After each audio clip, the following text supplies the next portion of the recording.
All right, welcome to this episode of the Tell It How You See It podcast. I am your host, Dante Williams. I got my boy Quiz with me today, and we're going to talk boxing in the NBA. First, we're going to start off with the boxing, man. We're going to start off with this Alexander Usyk versus Anthony Joshua fight. It's supposed to take place on September 25th, man. And what you think about Joshua, man? Do you think he's the best heavyweight in the world? Do you think Tyson Fury is the best heavyweight in the world? Who you got? I definitely got Tyson Fury as the best heavyweight. All right. I got Anthony Joshua. So you know what I mean. You got to explain your Tyson Fury. You know what I mean. I understand the boxing that he bring. You know what I mean. But the power is kind of lacking. And you know what I mean. But you know what I mean. But I love the boxing part. The thing is with Joshua, he's very technically sound. Right. And he got way more power than you, boy. He got way more power, and he looks like the heavyweight champion. He does. If you drew him on a piece of paper. Tyson Fury don't look like that. Tyson Fury don't look like it, but Tyson Fury embodies more aspects of the boxing. Tyson Fury has some of the best footwork you see. He does. He's probably the best boxer in boxing right now. I mean, as far as pure boxing. That's pure boxing. Yeah. And so with Joshua, he also creates rare opportunity for himself because Joshua tends to get tired against certain opponents. He does. So, but towards the later rounds. But Fury has already shown he'll put that weight on you, make you carry him. Right. He'll put that pressure. How long before he tires out? Right. Before Joshua tires out. So I got Fury. I mean, I got Joshua, man. I just I take Joshua's power, and I'm a Anthony Joshua fan also, man. I just like the way he redeemed himself against Andrew Ruiz. And I just think he's the best man. He's the best heavyweight on the planet. I mean, he got the power, he got the boxing ability. He just got all the intangibles, man. Like you said, he got the body for it. You know what I mean? His body look way better than Tyson Fury's. You know what I mean? But they ain't saying much. But I mean, I just want to see them two in the fight. And if they were to fight, I got Anthony Joshua in the split decision. Probably. I don't think he's gonna finish the fight. You don't think you think Tyson Fury knocks him out? I don't think he'll necessarily knock him out. I think he'll run into the same problem with Louise, where he was on the ropes and he was just tired. Right. I can definitely see him tiring Joshua out. Tyson Fury, I've seen Deontay Wilder on the ropes against Tyson Fury, and he put that pressure on you. It's pretty much gonna be over with. So right. We're gonna see, man. That should be a good fight. But the first one going down on September 25th, Alexander Usyk. He's a nice heavyweight, man. Moving up from cruiserweight. I like him at heavyweight, man. Last fight he fought was against Derek Chisora. He held his own, man. So I just want to see him against some good competition, and we're gonna see that on September 25th against Anthony Joshua.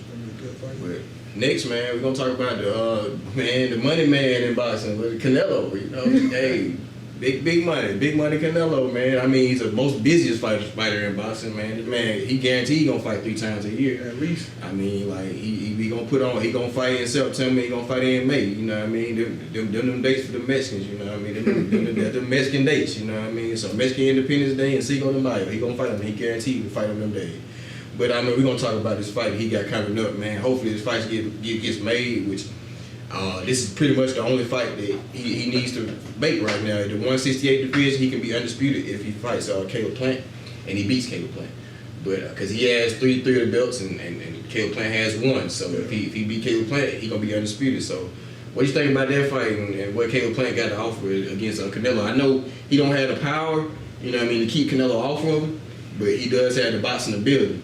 Right. So and I think the boxing ability is what's actually going to save him, because Canelo thing is walk your ass down. He walk you down, and he has some. He probably has. And he got power. He got the best body punches in the game. He got some of the best head movement in the game. He does got good head movement, and they call it the Mexican liver shot. He throws that punch with a vengeance, and he practices that shot over and over. Yeah, he knows exactly what spot he gonna hit you. You know what I mean, your body, but. And Canelo's a beast, man.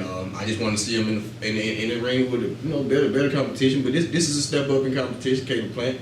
You know what I mean? But I wouldn't mind seeing him against Benavidez or Jamal Charlo or even Demetrius Andrade, or go to 175, man, and go fight Benavidez. So I just want to see him against these good guys, man. He's some good opponents for him out here.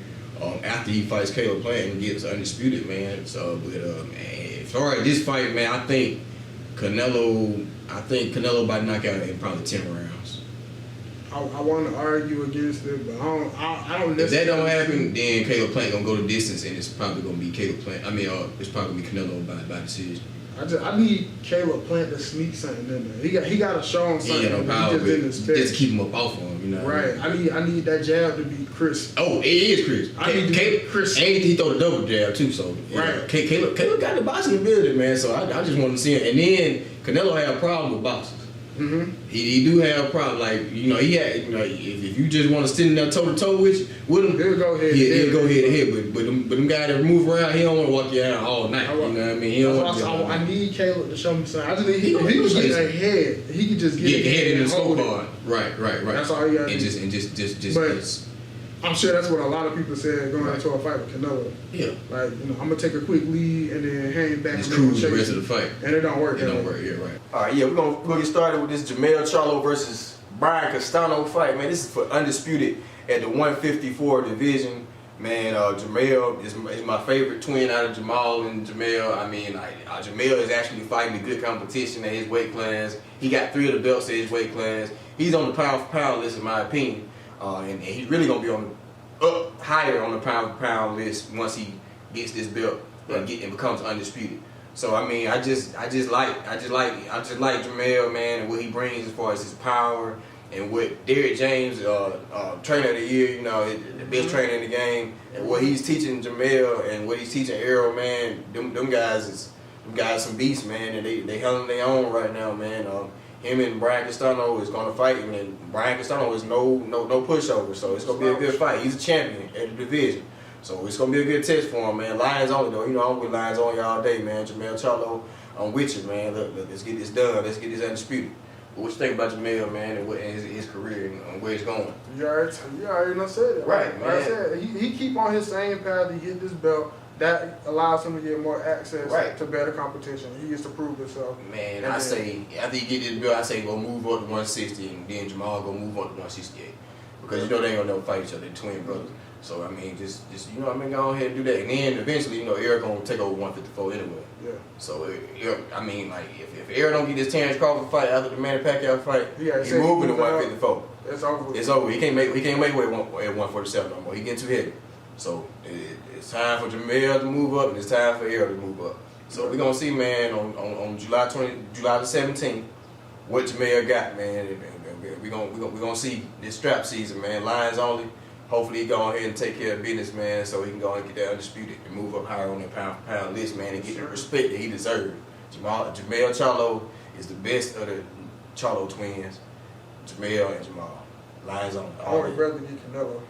Yeah, I want Jamal to get that Canelo fight, man, but Canelo kind of running from Jamal. I don't think he want that smoke. He don't really like Jamal got that power, Yeah. and I'm actually picking Jamal in a fight with Canelo. I'm picking said, BDS.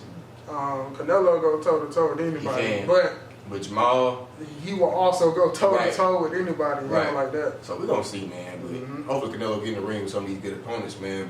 But I I tell you who get in the ring with good opponents. My boy, you know what I mean, strap season, man down strap season, Errol Spence, my favorite boxer on the planet, man, the best boxer on the planet. Hands down, man, Errol the True Spence.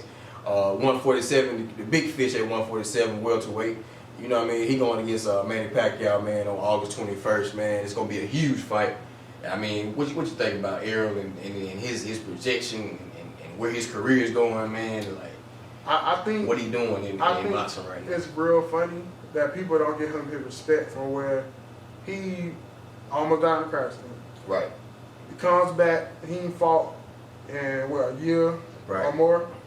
And he comes back and he's rusty. He annihilates Danny Garcia. Yeah, he beat him all 12 rounds. And he looked better. He went back to the foundation and became better boxer. He looked like a better boxer than yeah. But he was taking too much punishment against Sean Porter. But he was brawling. He did it on purpose. He did it on purpose. He wanted to beat him. Yeah, he wanted to see that toe to toe and trade with him. And still knocked him down. Fighting his fight, fighting Porter fight. Fighting Porter fight. So, you know, a lot of people are picking Pacquiao because of speed. Well, they picking Pacquiao because they seen him against Keith Thurman, and they see the side to side movement and the in and out and stuff like that. But Errol not control that with that jab.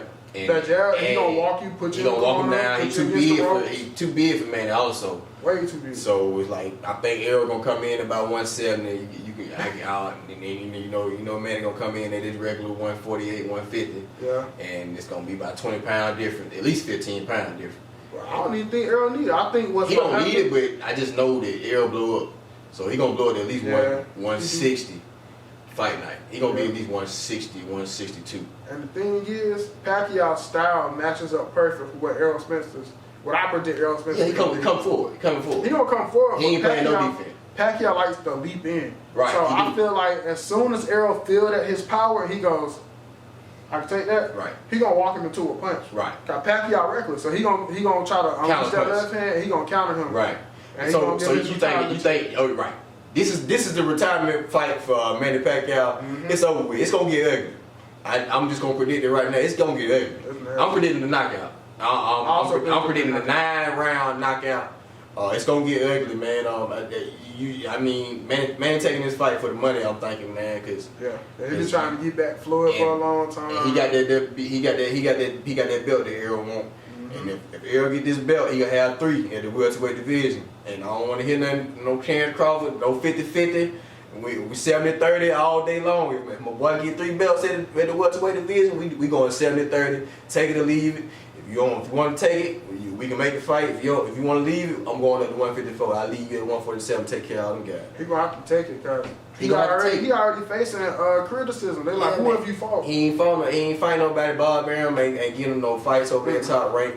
You need to go ahead and end that contract with Bob Arum. Go ahead and get with PBC, get with Al Heyman, get with them boys at welterweight, so they can get you some fights at welterweight. Because you with the wrong man right now. Al Heyman ain't gonna get you no fights at welterweight. You already know. So Terence, you already know what you gotta do. Terence Bud Crawford, you got to, you know what I mean, come in the ring 70-30 split against Errol Spence Jr. Once my boy Errol Spence take care of Manny Pacquiao. And if you a real fighter, beat you'll take Spence, you gonna take it. And then a rematch you gonna get 60-40. Yeah. You know what I mean? So go ahead and take it. Why not? But you know what I mean? We'll see, man. We'll see if the fight happens, man. But at the end of the day, Errol's the best at welterweight. I don't care if he fight Terence or not. Errol's the best. You know what I mean? I don't even care if I see it in the ring or not. I mean, like, it's like I want the fight to happen, but I know it's the business of boxing. Might not make it. See Keith Thurman. Okay, Keith Thurman trying to get in there. He like, nah. Yeah, no need to. He better than you. But I mean, and far as Manny and Keith Thurman, that fight, they thinking, you know what I mean, like Manny got a good chance because of what he looked like against Keith Thurman. But this is a whole different boxing right here. This is a whole step up in class right here, man. My boy is the big fish at welterweight. So, you know what I mean? We're gonna see, man, what happens on August 21st, man. But I'm looking forward to it. It's gonna be a huge fight. Look forward to it. August 21st, man. Las Vegas, man. Manny Pacquiao versus Errol the True Spence Jr. Man down strap season all day, man. You know, Yellow Bees probably gonna walk him out to the ring. You already know. You already know what time it is. But we're gonna move to Gervonta Tank Davis, man. And this man is a beast, man. This 3-division champion, man. 130, 135, 140. Just taking over, man. Doing his thing, man. I don't want to see him move up no more than 140, but he holding his own, man, against some bigger guys, man. What do you think about his fight against my boy this week? Who he fought? Barrios.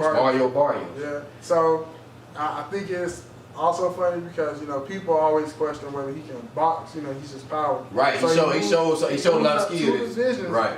And he had to show skill because the guy's bigger. Right. And then once they go, Floyd's like, I think you're down. I think you're down. Okay. You're down on the scorecard. He's like, okay, now I'm gonna go put hands on him. Right. I showed some skill. I'm gonna go just put hands on him. Right. And he couldn't stop him. Right. He couldn't. Right. That's a bigger man. Right. I mean, he showed his power. You know what I mean? His fight. He knocked Barrios down twice. You know what I mean? Then he knocked him out in the 11th round with a body shot. You know, the body shot lethal. You know what I mean? To a bigger man. And then he knocked the man out and hit a backflip after he knocked the man out. From the top rope. From the top rope. Top rope backflip. Lord have mercy, man. Tank Davis, man. I feel like more people gonna be ducking him. Man, he moved up 2 divisions because of the. I mean, he been ducked already. And you know the main duck that's ducking the Ryan Garcia, but you know what I mean. That's smart because he don't want to see him. He don't want that smoke. But we gonna see, man, where his career go from here, man. Because Leonard Ellaby and Floyd Mayweather, man, y'all doing a great job, man, with this man's career, man. He's selling out every fight. Y'all good at matchmaking, man. Y'all putting him in the ring with the right people, man, to bring out his skill set. And I mean, y'all doing a good job over there at Mayweather Promotions, man. And y'all keep up the good work, man. And Lil Baby gonna bring Tank to the ring every fight. You can count on that. You know what I mean? So he gonna put on the show, man. He gonna put on the show for Atlanta, man. Hopefully he come back. You know, this is the second time selling out in Atlanta. You know what I mean? This is the second time on pay-per-view right here. Tank, man, is a big star in boxing, man. Probably the biggest star, man. He right there with Canelo in my opinion. So I mean, hey, look out for this guy, man. This is Gervonta Tank Davis, man, a beast. They don't want to see him. They don't want to see him. Power is phenomenal. Gervonta Tank Davis, man, keep up the good work.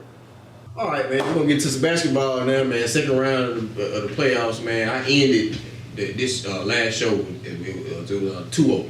It was Jazz up 2-0.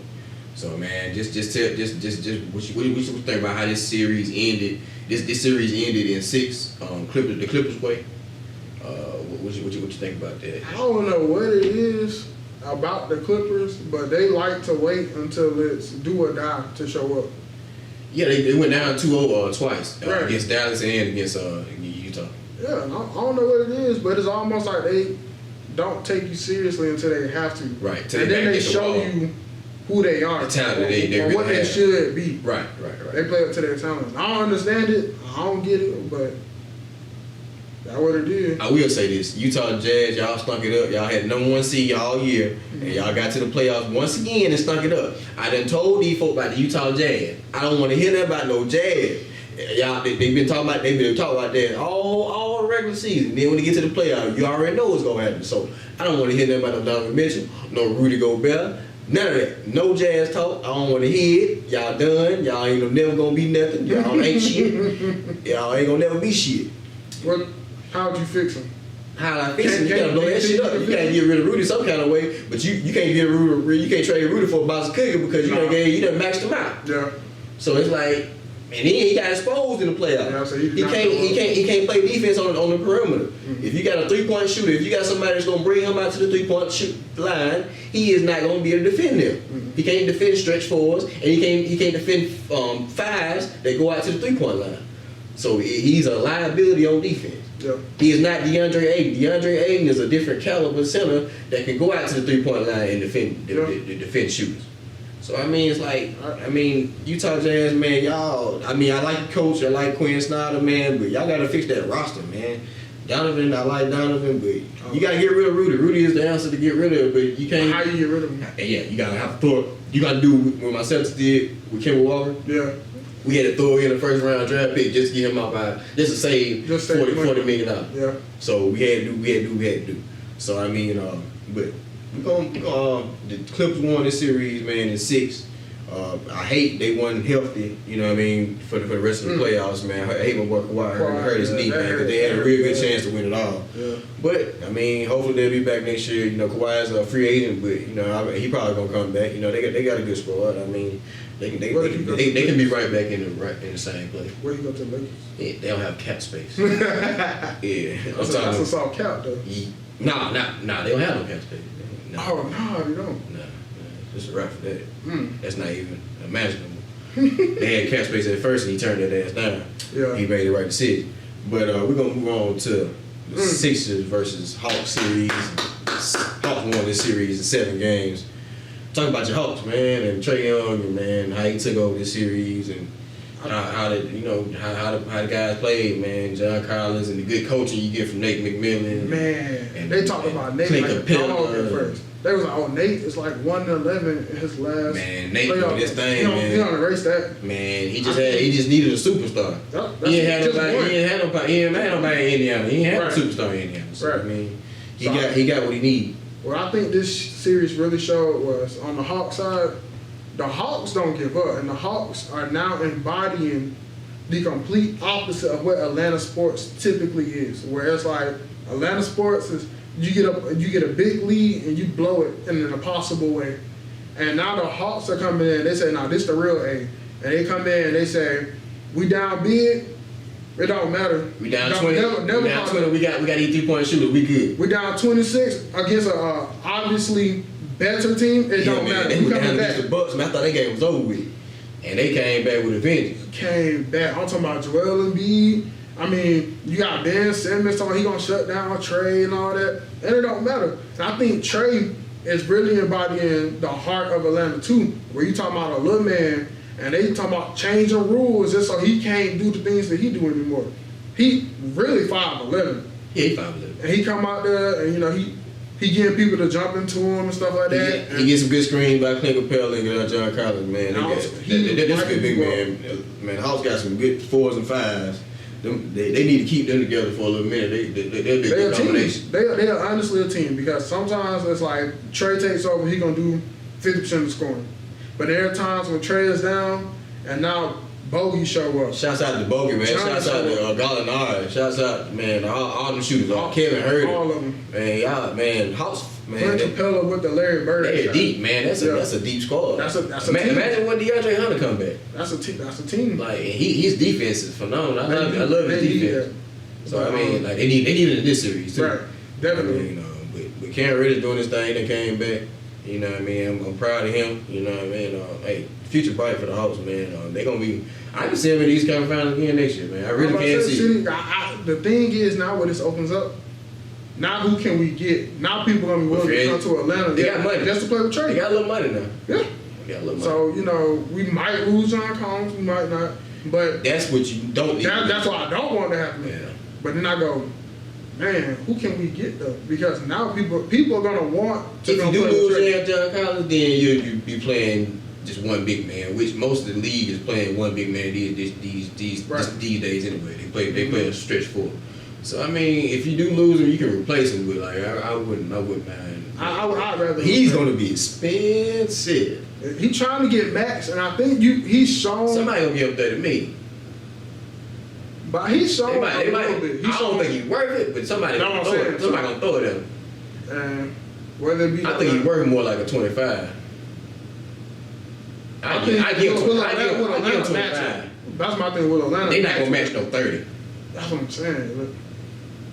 So I mean, we're gonna see, man, what happens in the offseason. I hope they stay together though. Yeah, we got a little squad right We'll see, man. Yeah, the squad looking good. Nate McMillan, man. Hey, man, you doing your thing, man. You coaching your ass off. You out coaching everybody in the playoff, man, so far, man. Mm-hmm. You out coached Doc Rivers. You out coached Tom Thibodeau. And now you doing your thing against Coach Budenholzer, man. So I mean, hey, man, he's double hot. Keep up the good work. Keep up the good work. We're gonna move on to this old boy. All right, man. We're gonna get into this Brooklyn versus Bucks series, man. Well, it's 7-game series, man. Bucks took care of the Nets, man. What you think about how this series ended up turning out as far as the injuries to, you know what I mean? Will Harden was already hurt, you know what I mean? Tried to come back. It didn't look too good, you know what I mean? Kyrie ankle turned over, you know what I mean? Yeah. I think the story of this playoffs as a whole is, you know, they always say this is why they play the games. Right.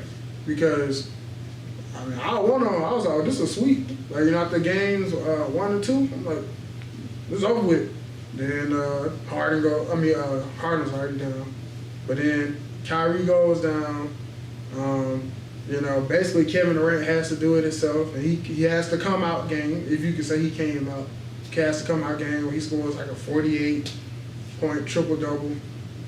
Then they dropped the following game. Then game 7, you know, he forced it into overtime, and he was just too wore out, and he airballed. PJ Tucker got that ass. That what happened. PJ Tucker showed that he's an aggressive player. Yes, sir. He'll guard anybody.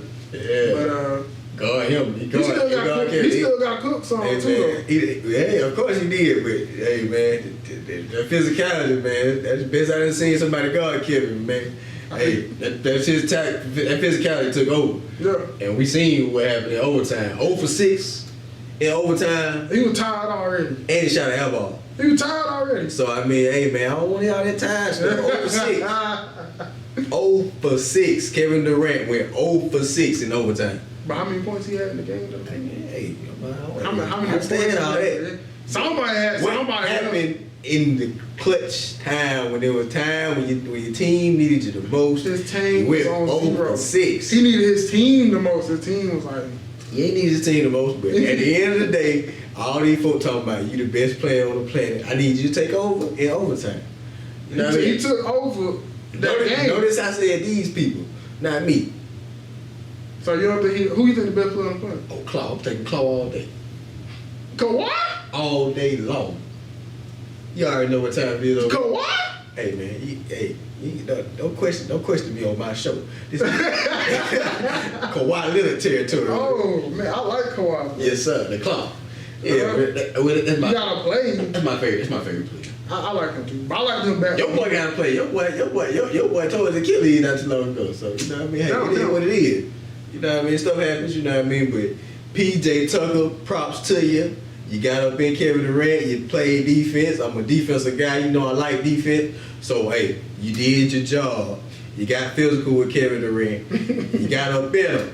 You gotta get up in these guys, man. You gotta make them feed, or they gonna go crazy on you. And he still went crazy. He still went crazy, but hey, PJ Tucker, throughout a 7-game series, Kevin Durant could not take that physicality of PJ Tucker. That's what showed. So we're gonna move on. Kevin Durant better than Kawhi Leonard. I ain't gonna say all that. We're gonna move on to the Bucks versus the Hawks. Right now, this series is 2-2. And this game is tonight, so we've been looking at this game, and this ain't looking too good for the Hawks. They're getting cooked right now, but like I said before, they're a team in every sense of the word, and they gotta play the rest of the game. That's all I'm gonna say. Cause we don't see them. Oh yeah, we'll see get them go down and come bad back early, and right. then come back and win. So we'll see, man. Hopefully Trey come back. Hopefully Giannis come back also, man. Make this series a little bit more interesting than what it is. But and also, you don't want. I feel like the best of the best, they don't want that asterisk next to their wins. So you don't want to be, y'all won, but Giannis wasn't playing. Y'all won, but Trey wasn't that's playing. what I'm saying. But I mean, I ain't tripping. Like, injury gonna happen, so it's like, True. you know what I mean? That's excuses. So, I mean, it is what it is, man. Take care of business, take care of business, in my opinion. Strong will survive at the end. You know That's what I right. mean? Battle of the That's fittest. You know what I mean? So, you know what I mean? We're gonna see, man. But, you know what I mean? Bucks looking like gonna be 3-2 right now. Get started, man, with this Phoenix Suns versus the Clippers series, the Western Conference Finals, man. Phoenix Suns have reached the finals for the first time since Charles Barkley, the MVP of the NBA, in 1993 made the NBA Finals. So, I mean, what you think about Chris Paul and Devin Booker and DeAndre Ayton and the coaching they get from Monty Williams? What you think about this team and the Phoenix I'm Suns? just so happy for Chris Paul. Yeah, he came a long way, man. I feel like First team that ever been with the Western Conference Finals. right. And then before that, it was the second round. So, I mean, he at this point in his career to be making them steps that he making, you know what I mean? Yeah. I think 36 years old, man. Like, yeah, Well, he's doing his I'm thing. just happy. He's an ultimate leader, man. Like, Right. You put him on the squad, man. He's a born leader. Yeah. I just don't want him to be one of the players like he show up on the And don't never get a best championship. player to never win a ring. You don't want him. You don't want to be like John Stockton or something. Nah. Gary Payton and all that. Yeah, all But the Gary Payton got him winning, man. You don't get no hardware. That stick with you. Right. But I mean, hey, Chris Paul gonna give him a chance to get him one. In my opinion, I think the Phoenix Suns will take care of whoever wins the Eastern Conference in 6 games. So I'm picking Phoenix to win it all in 6. So we're gonna see what happens with my prediction. But what you think? I think both teams, either team from the East will take them to 7, honestly. Okay. Because I feel like the Hawks can play fast enough to where Chris's age starts to show. Like, can you imagine Chris Paul guarding Trae Young by himself? Yeah, he's too old. And then it's like, who else you gonna put him? Cause Trae gonna either put him in foul trouble or he gonna wear him out. Jay Crowder defense. He gonna cross him out his own building. It might. But He gonna cross him out of frame. that's your best chance you got on the perimeter. True, but if the Hawks come mean, But I mean, they might put Jay on Devin though. So Chris Paul probably gonna have to defend. yeah. They gonna put Jay on Devin. They gonna put on Devin Booker. They gonna put Jay Crowder on Devin Booker. Same team. I'm tripping. Oh, they on the same team. They gonna put. Well, we don't know who's gonna be. I think same thing with the Bucks because you got Drew, he played fast. You got and I don't know why, but I think Shannon Sharp been preaching this for the longest. They play some of the dumbest basketball. It's like everybody. They shoot 3. They like 2 feet taller than everybody, and they want to. Tell them they shoot 3. Why y'all shoot 3? Just try the balls. Who gonna stop Giannis dropping the They ball. one of the biggest teams in the league, man. But they like to shoot threes, man. They have an analytics team. They like putting that three ball up. So that matter of fact, just from their basketball IQ, I think that'll be the Suns' favorite opponent. If they had to face one, I think they'd rather face the Bucks. And Giannis, their knee injury. So. Yeah, so I feel like even Knee if he injury does, worse than he's not gonna be his injury is worse than Trey's. right. So he's not gonna be the same if he does get to come back. Right. So I can see him settling for Neither more. one of them are gonna be the same when they come back, but he definitely not. That knee is some serious stuff. I'm surprised he didn't tear his ACL. I'm happy you didn't. Yeah, I'm tired of seeing that. Yeah, but man, we're gonna end this show right here, man. Tell it how you see it podcast. I'm your host Dante Williams. I got my boy Quiz right here. He'll be back. You already know. We're gonna sign off this time though, man. Tell how you see it podcast.